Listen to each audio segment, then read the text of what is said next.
की सामान्य व्यक्ती जर तुमच्याकडे आला, तर मग तुम्ही कसं त्याला गाईड करता? योग आणि दशा हे म्हणजे काय नक्की म्हणजे काय असतं? म्हणजे ज्योतिषशास्त्रामध्ये रत्नाचं काय महत्व आहे? आणि खरंच त्यांनी ग्रहदोष कमी होतात का? आपल्या ह्या ज्योतिषशास्त्राचा म्हणजे व्यवसायासाठी उपयोग होतो का? सुनीलजी, चर्चेचा विषय या आपल्या आजच्या पॉडकास्टमध्ये आपण बोलूया रॅपिड फायर या राऊंडकडे. त्या रॅपिड फायरमध्ये मी तुम्हाला काही प्रश्न विचारू आणि मी त्याचे उत्तर तुम्हाला फास्ट द्यायचे बरं का, एवढं लक्षात. तुमच्यामध्ये सर्वात लकी राशी कोणती आहे? तुमचा आवडता ग्रह कोणता? माझा आवडता ग्रह तुम्ही म्हणाल तर शनी आहे. शनी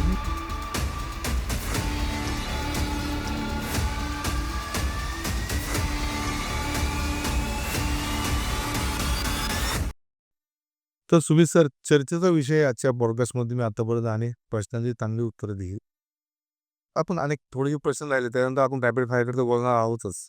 परंतु मला एक मागचा प्रश्न असा पडला की अनेक बिझनेस करणारे लोक आहेत जे व्यवसाय करतात वगैरे, तर त्या लोकांना सुद्धा अनेक अडचणी असतात. तर आपल्या ह्या ज्योतिषशास्त्राचा म्हणजे व्यवसायासाठी उपयोग होतो का? अतिशय सुंदर प्रश्न आहे हा तुमचा. मला नक्की याचं उत्तर द्यायला आवडेल. ते म्हणजे माणूस नोकरी करणारा असू द्या, व्यवसाय करणारा असू द्या किंवा आजकाल बघतो आपण मून लाइटिंगची काय पद्धत आहे. एक पूर्ण वेळ जॉब करून राहिलेल्या वेळामध्ये सुद्धा माणसं एक तर पैसे जमवण्याचा प्रयत्न करतात. ह्या सगळ्याचा सर कुंडलीशी संबंध आहे. अगदी नक्की आहे. अगदी तुम्ही जर जॉबमध्ये असाल, तर तुमचं प्रमोशन होण्याचे योग आहेत का? असले तर ते कधी असतील? किंवा कधी योग आहेत आणि त्यानुसार तुम्ही कधी प्रयत्न केले पाहिजेत. असलेल्या जॉबमधनं बाहेर पडण्याचं पण बऱ्याच लोकांचं स्वप्न असतं कारण चांगली ग्रोथ मिळते मार्केटमध्ये. 30% हाईक वगैरे मागू शकतात. ह्या सगळ्या प्रश्नांची उत्तरं सर तुमच्या कंपनीमध्ये. अगदी जॉब बदलायचा का? जर हो, तर तो कधी बदललेला चांगला? कोणत्या वेळेस तुम्ही तो बदलला, तर तुम्हाला जास्तीत जास्त ग्रोथच्या संधी मिळतील, जास्तीत जास्त इन्क्रिमेंट मिळण्याचे चान्सेस असतील. काही ठिकाणी आपल्याला अशी चिन्ह दिसू शकतात. आजकाल आपण बघतोय कोविडनंतर, कोरोना त्या या सगळ्या आलेल्या भयानक लाटीनंतर कंपन्यांनी कॉस्ट कटिंग केली होती, ले ऑफ द्यायला सुरुवात केली होती. असं कंपनीकडून जरी आपल्या जॉबला काही धोका असेल, अशी सुद्धा लक्षणं त्या पत्रिकेमध्ये दिसतात. त्यामुळं मी आत्तापर्यंत बऱ्याच लोकांना यासाठी सावध केलेलं आहे. सावध करणं म्हणजे काय सर, ज्यावेळेला आपल्याला अशी काही इंडिकेशन्स येतात पत्रिकेत आणि त्या माणसाला जर आपण मानसिक तयारी तशी करून दिली, त्याला जर का 2-3 महिन्यामध्ये तसा योग असेल पत्रिकेमध्ये, तो बिचारा काहीतरी सेव्हिंग करेल स्वतःसाठी, 4 पैसे बाजूला टाकेल किंवा आत्तापासून जीवाच्या आकांताने हात मारायला सुरुवात करेल, मार्केटमध्ये नवीन जॉब शोधायला सुरू करेल. तर हे प्रिपरेशन सर नक्कीच माणूस करू शकतो. इर्रिस्पेक्टिव्ह ऑफ की माणूस जॉब करणारा आहे, आपण म्हणलं तसं सेल्फ एम्प्लॉईड आहे किंवा बिझनेस प्रोफाईल असलेला माणूस आहे. कारण बघा, फायदा आणि तोटा ह्याच 2 गोष्टी आहेत सर आयुष्यामध्ये. बरोबर. जॉबवाला माणूस असेल किंवा बिझनेसवाला माणूस असेल. तर आपण त्याला सांगू शकतो, "बाबा जेव्हा तू नवीन बिझनेस चालू करतोयस किंवा हेवी इन्व्हेस्टमेंट्स करतोय, ग्रहदशा तुला अनुकूल आहे का? तुझी महादशा, अंतर्दशा कुठली चाललेली आहे? तुझं अर्थस्थान जे आहे किंवा 7वं घर जे पत्रिकेचं 10वं स्थान कर्मस्थान जे आहे 10वं, 11वं तुमचं इच्छापूर्तीचं स्थान आहे. हे फुल्ली ॲक्टिव्हेटेड आहेच का त्यावेळेला? बरोबर ना? हे जर ॲक्टिव्हेट असले आणि त्या दरम्यान जर तुम्ही या सगळ्या घडामोडी केल्या, तर थोडक्यात काय सर, आज आपण जे परिश्रम करतोय, त्यांना 4 पट रिझल्ट कसे मिळतील? हे बघणं काही चुकीचं आहे का? नाही. नाही बघ. त्यासाठी ह्या सर्वांनी सर, जॉबवाल्यांनी, बिझनेसवाल्यांनी किंवा सेल्फ एम्प्लॉईड लोकांनी प्रत्येक ठिकाणी ही गोष्ट मार्गदर्शन म्हणून वापरायला काहीच अर्थ नाही असं मला वाटतं सर. तर सुमितजी, चर्चेचा विषय या आपल्या आजच्या पॉडकास्टमध्ये. आता आपण बोलूयात आपल्या रॅपिड फायर या राऊंडकडे. आता या रॅपिड फायरमध्ये मी तुम्हाला काही प्रश्न विचारेल आणि मग त्याचे उत्तर तुम्हाला फास्ट द्यायचे बरं का, एवढं लक्षात. त्या ठिकाणी सुमित सर, पहिला प्रश्न तुमच्यासाठी आहे. एखाद्या ठिकाणी गेल्यावर तुम्हाला नकारात्मक ऊर्जा जाणवते का? जाणवते सर, तीव्रतेने जाणवते. तुमच्यामध्ये सर्वात लकी राशी कोणती आहे? कसे सर, कुठली एक राशी माझ्यासाठी लकी अनलकी नाहीये. सगळ्याच राशी माझ्यासाठी लकी आहेत सर. त्याच्यामुळे सगळ्यात राशी महत्वाचे आहे.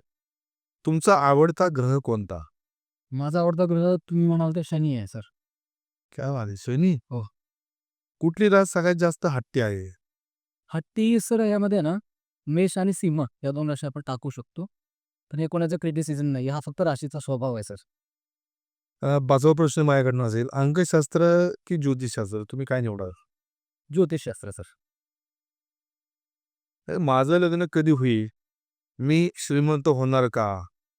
कोणता प्रश्न जास्त तुम्हाला लोकांकडून विचारला जातो? हा आजकाल सर दोन्ही कॉम्बिनेशनमध्ये येत आहे.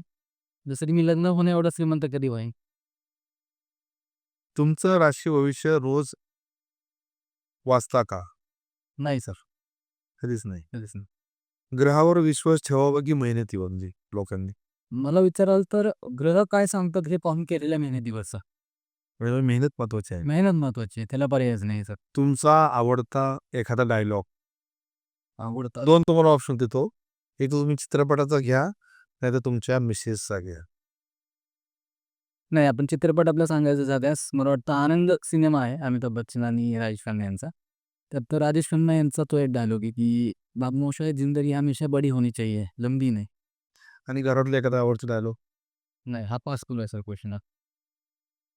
तर ह्याचबरोबर मला तुम्हालाच डायलॉग आहे सर. घरातला एक डायलॉग आहे, जो सर्वांच्या घरातला डायलॉग आहे. मी आहे म्हणून टिकली आहे.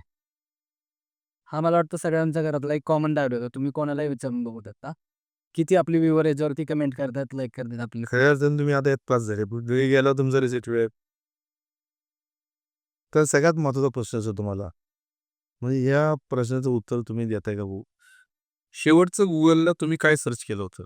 मी सर एच.आर. फिल्म डॉमचं लोकेशन येताना सर्च केलं होतं आपल्या पॉडकास्टला येण्याआधी. त्या बाबतीत तुमच्या हे पण लक्षात आहे. तुम्ही शेवटचं काय सर्च केलं होतं? तर रॅपिड फायरमध्ये तुम्ही अतिशय सुंदर आणि छान उत्तरं दिली. तुमचं मी पुन्हा एकदा आभार मानतो. आणि आपला पॉडकास्ट कंटिन्यू राहणार आहे. पण मला लोकांना सांगायचं आहे, की चर्चेचा विषय हा पॉडकास्ट आपण असंच बघत राहायचं आहे. कारण अजून आपण याच्यामध्ये अनेक प्रश्न आपले सुमितजी गुरव या सरांना आपण विचारणार आहोत.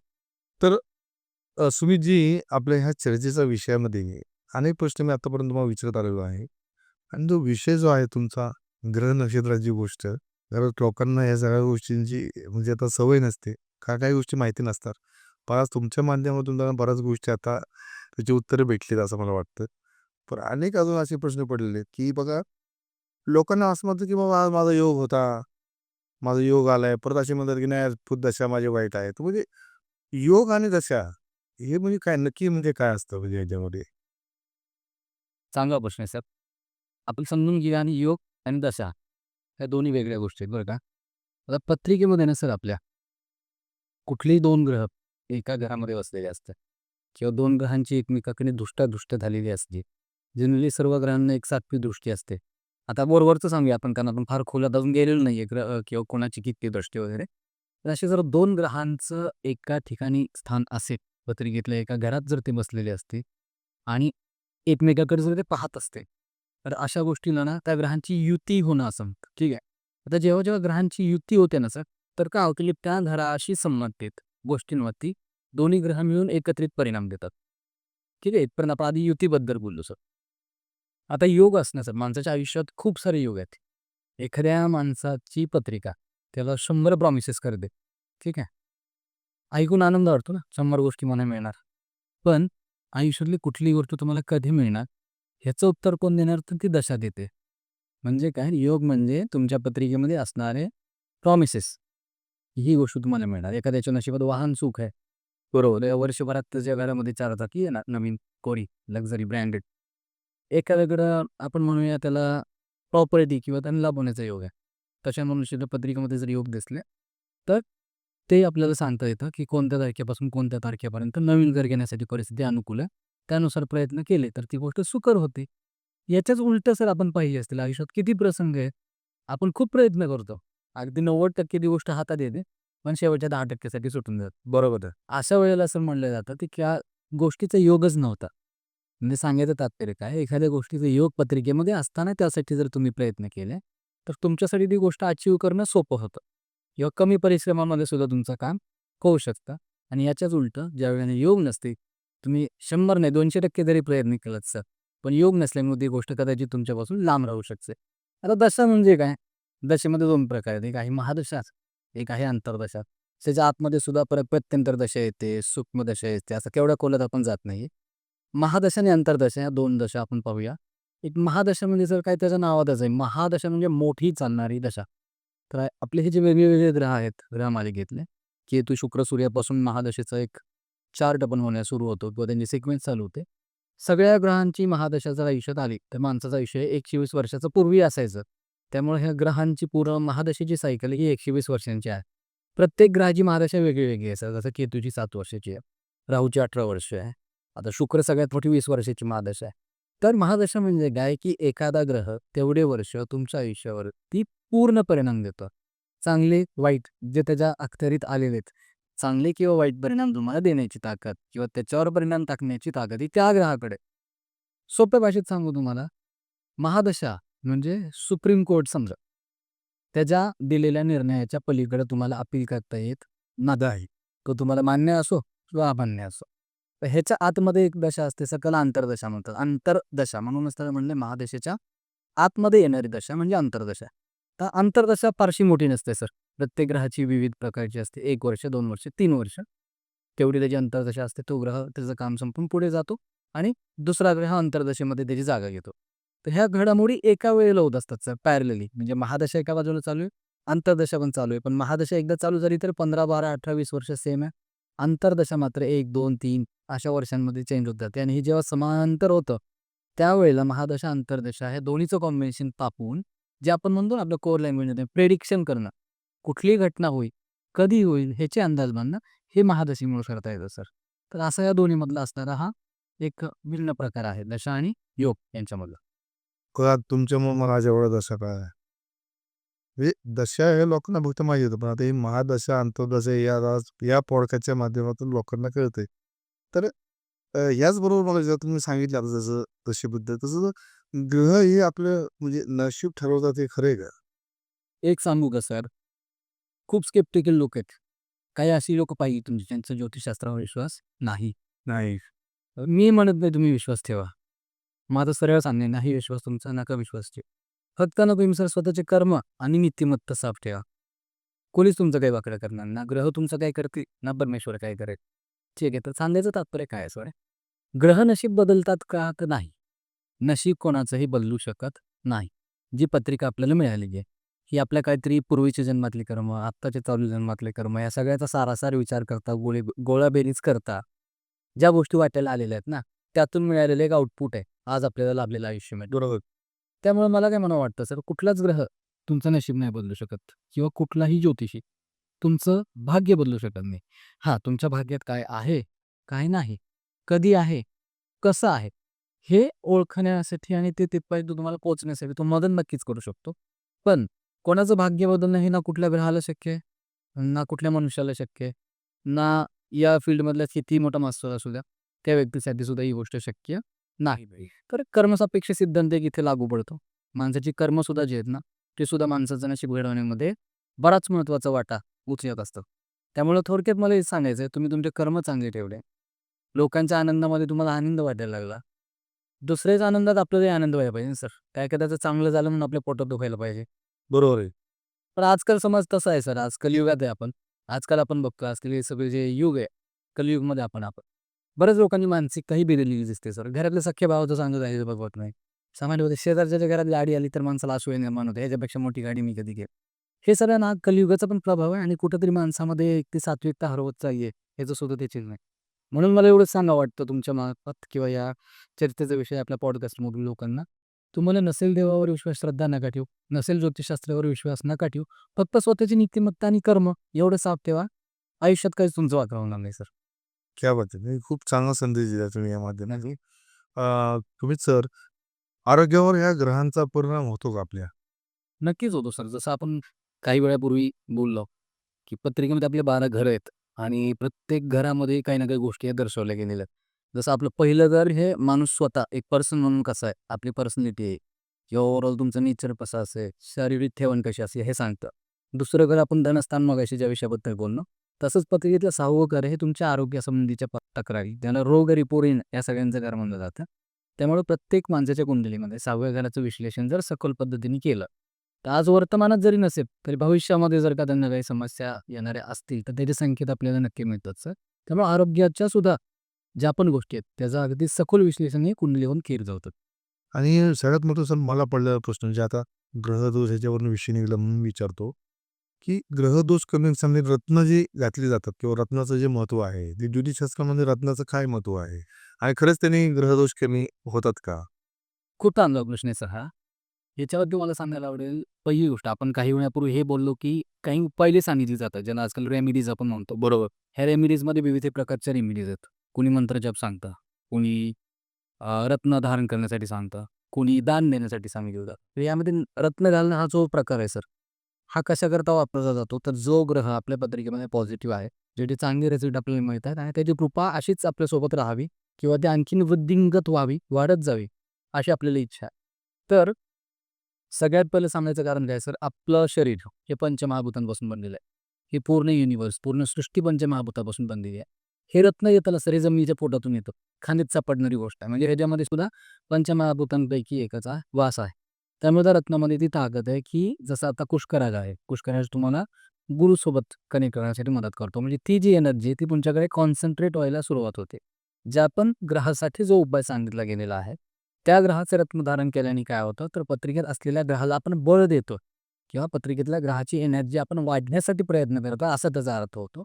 त्यामुळं हे पंचमहाभूतांशी याचा संबंध असल्या कारणानं त्याच्यामध्ये ती ताकद आहे.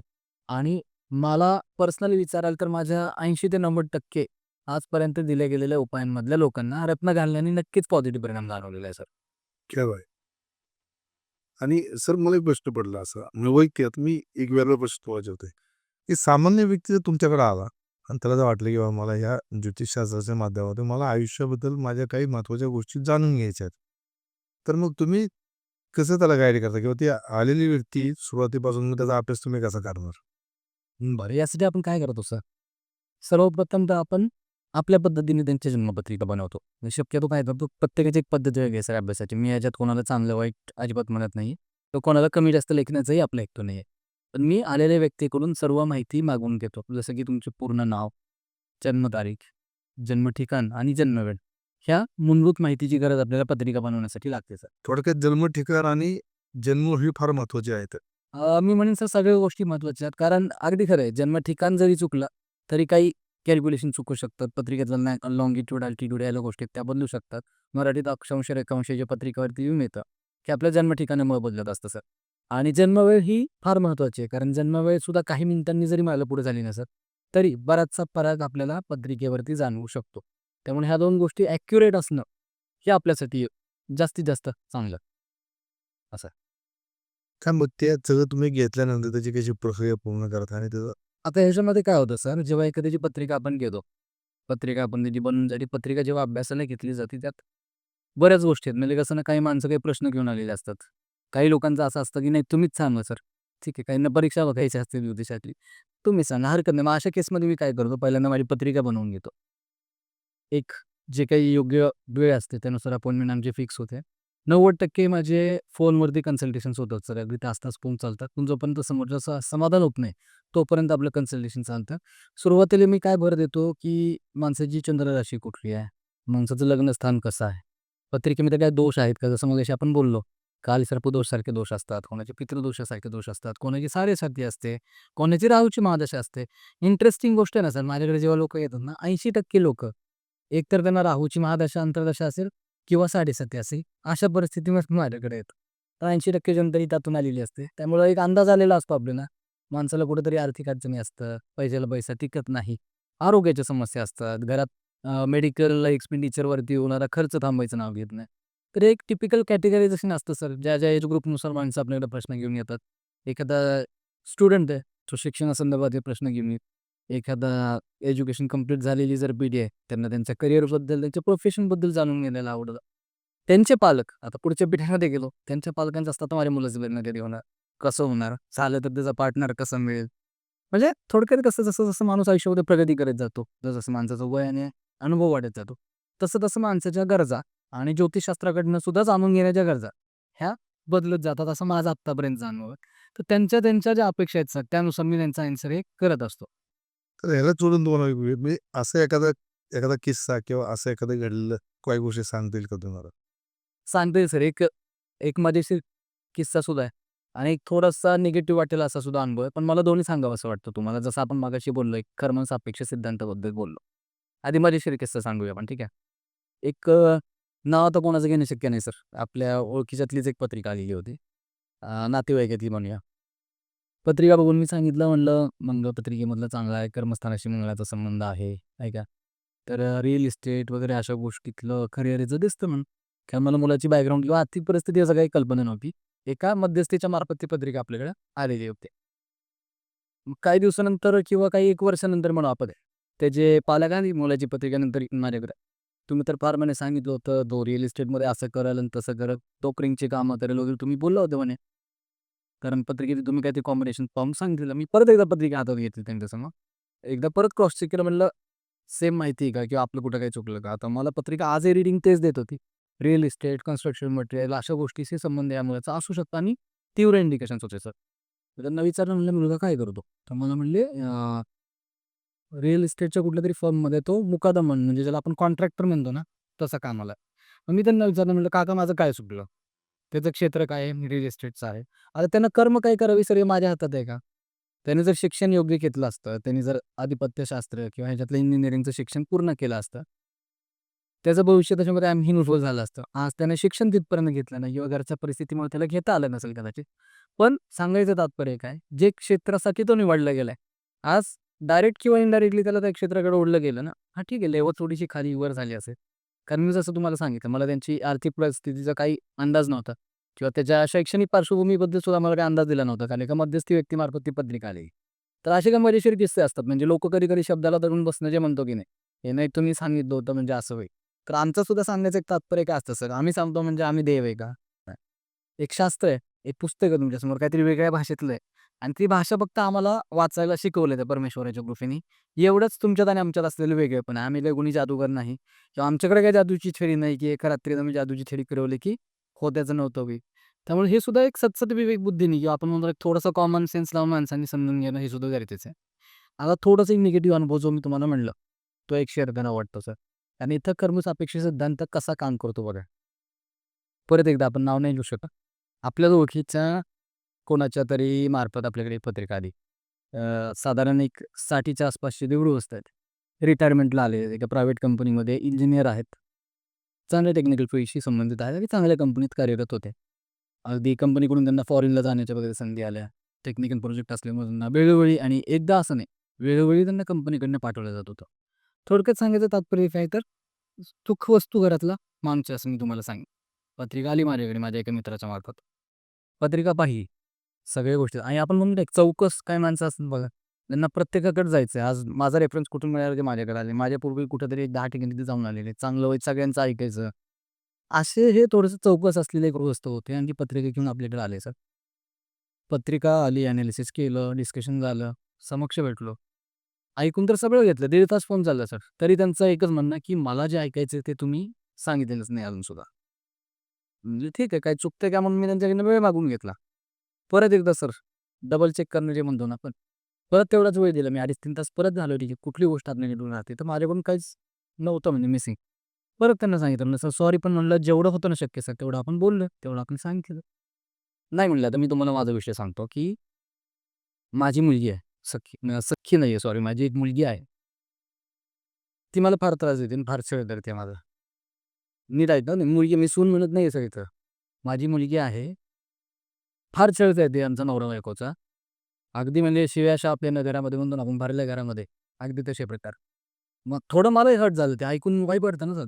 मुलांचं आपण ऐकलेत अशी उदाहरणं, पण मुली म्हणजे माझ्यासाठी हा पहिला प्रसंग आहे ऐकायचा. म्हणून मी त्यांना थोडं खोलत विचारलं. म्हणलं, "कसं काय?" म्हणलं, "सर नेमका काय विषय?" मला त्यांनी सांगितलं, की ही मुलगी आम्ही काही दिवसांची असताना दत्तक आणलं होतं हिला. तिचे आई-वडील कोण आम्हाला माहीत नाही. ठीक आहे. एक लहान काही दिवसांचं बालक असताना आम्ही तिला दत्तक घेतली, सगळ्या फॉर्मॅलिटी केल्या आणि तिला आमच्या घरात आणलं. ना तिचे आमच्याकडे डिटेल आहेत, ना आम्ही तिची पत्रिका बनवू शकतो, ना काहीच. मग हे असं का? का असं काचं उत्तर मला कसं मिळालं सर पत्रिकेमध्ये? मी सरांना अगदी विश्वासानं विचारलं, "सर एक मला खरं सांगा, मला पत्रिकेत तुमच्या ना मल्टिपल लग्न होण्याचा योग दिसतो म्हणलं तुमचा." ठीक आहे. थोडंसं काही असे कॉम्बिनेशन होते निगेटिव्ह, की अनेक स्त्रियांशी त्यांचा संबंध येऊ शकतो, असं पत्रिका दर्शवतो. म्हणून मी त्यांना फक्त विचारलं, म्हणलं, "सर असं-असं पत्रिका दाखव." कारण मला ते कुठेतरी लिंक झालं जेव्हा त्यांनी हा विषय काढला ना, की हा कुठेतरी पार्ट कनेक्ट होणारा असावा. सरांनी सांगायला सुरुवात केली, की "हो म्हणे पहिली बायको होती. लग्नाला काही वर्ष झाले. एक मुलगी होती मोठी. पण ही मुलगी जवळपास तर वय वर्ष 14 का 15 म्हणले. तोपर्यंत मुलगी हयात होती. आणि त्या दरम्यान यांनी काय केलं, पहिल्या वाईफसोबत काहीतरी यांचा डायव्होर्स झाला. दुसरं लग्न केलं. जशी दुसरी सावत्र त्या मुलीला मिळाली. काही गोष्टी त्यांच्यात घडल्या असतील किंवा काही जाच झाला असेल, त्रास झाला असेल. तर सर त्या मुलीचा अंत झाला. मग आता त्या काकांनी मला एवढं सांगितलं अंत झाला. मग मी फक्त आणखीन खोलात विचारलं, म्हणलं, "सर नॅचरल डेथ होती का?" सर म्हणाले, "नाही." म्हणजे याच्यावरून आपल्याला काय समजायचं ते आपण समजून घेऊ शकतो. तर म्हणे ती गेली आणि म्हणून मग त्या दुसऱ्या वाईफसोबतचा माझा डायव्होर्स झाला. का तर म्हणजे जी पहिल्या बायकोची मुलगी होती ना, काय त्यांच्यात कमी जास्त झाल्यामुळं किंवा ती दुसरी पत्नी त्यांची कारणीभूत असावी मुलीच्या मृत्यूला, ह्या समजातून त्यांनी तिला डायव्होर्स दिला. आता हे सगळं झाल्यानंतर सर मला सांगा, कर्मसापेक्ष सिद्धांत मला इथं कुठे लागू झाला असं वाटलं? मी माझं पर्सनल ओपिनियन तुमच्यासमोर मांडतो. कशावरून ती गेलेली मुलगीच आज तुम्हाला तुमचे भोग द्यायला परत आलेली नाही? कारण तुम्ही जिला घरी घेऊन आलाय ती काही दिवसाचीच मुलगी होती. तुम्हाला तिचे आई-वडील माहीत नाही, तुम्हाला तिचा हिस्ट्री माहीत नाही, तुम्हाला तिचा जन्मवेळ, जन्मटाईम काहीच माहीत नाही. मग ह्याच्यापेक्षा बेस्ट एक्झाम्पल मला आजपर्यंत आयुष्यात मला आलेला अनुभव मी सांगतात, तर सांगताना सुद्धा अंगावर काटा येतो. तर हा एवढ्या जवळून बघितलेला मी हा कर्मसापेक्ष सिद्धांतांचा अनुभव आहे. तर हे 2 किस्से सर तुमच्या चॅनलच्या मार्फत मी लोकांसमोर ठेवू इच्छितो. थोडक्यात या ज्योतिषशास्त्राबरोबर आपले कर्म देखील फार चांगलं असणं महत्त्वाचं आहे. अगदी खरं. कारण तेच आपल्या आयुष्याला एक वेगळी कलाटणी देतं. नक्कीच. तर तुम्ही सर आपल्या या चर्चेचा विषय काय करण्यामध्ये आतापर्यंत जे प्रश्न मी तुम्हाला विचारले अतिशय सुंदर आणि छान तुम्ही आतापर्यंत उत्तर दिले. तर श्रोते हो, चर्चेचा विषय या पॉडकास्टमध्ये सुमित गुरव सरांनी आपल्याला खूप छान आणि सुंदर अशी उत्तरे दिलेली आहेत. त्याच्यामुळे तुम्हाला कळलं असेल की आपल्या आयुष्यामध्ये ग्रह किती महत्त्वाचे आहेत, कुठले उपाय केल्याने काय फायदा होतो आणि ज्योतिषशास्त्राचं महत्त्व काय. तर या ठिकाणी आजचा हा पॉडकास्ट आपण इथंच थांबूयात. पण मला तुम्हाला सांगायला आवडेल, आपल्याला आलेले अनुभव या पॉडकास्टच्या माध्यमातून तुम्हाला पडलेले प्रश्न आणि तुम्हाला हा एपिसोड कसा वाटला हे आम्हाला नक्की कळवा. कारण आपला पॉडकास्टचं नाव आहे चर्चेचा विषय. आपण सुमित गुरव सरांना पुढच्या अजून पॉडकास्टमध्ये आपण वेगळ्या भेटणार आहोत वेगळ्या विषयावरती. तात्पुरतं आता आपण या ठिकाणी थांबणार आहोत. मी आपल्या सर्वांची रजा घेतो. धन्यवाद. जर मंडळी तुम्हाला आमचा व्हिडिओ आवडला असेल तर लवकरात लवकर लाईक करा, शेअर करा, सबस्क्राईब करा. आणि फॉलो करायला विसरू नका आमच्या HR फिल्मडम यूट्यूब चॅनल. चर्चा तर होणारच. आणि आमच्या या पॉडकास्टचं नाव आहे विषय चर्चेचा.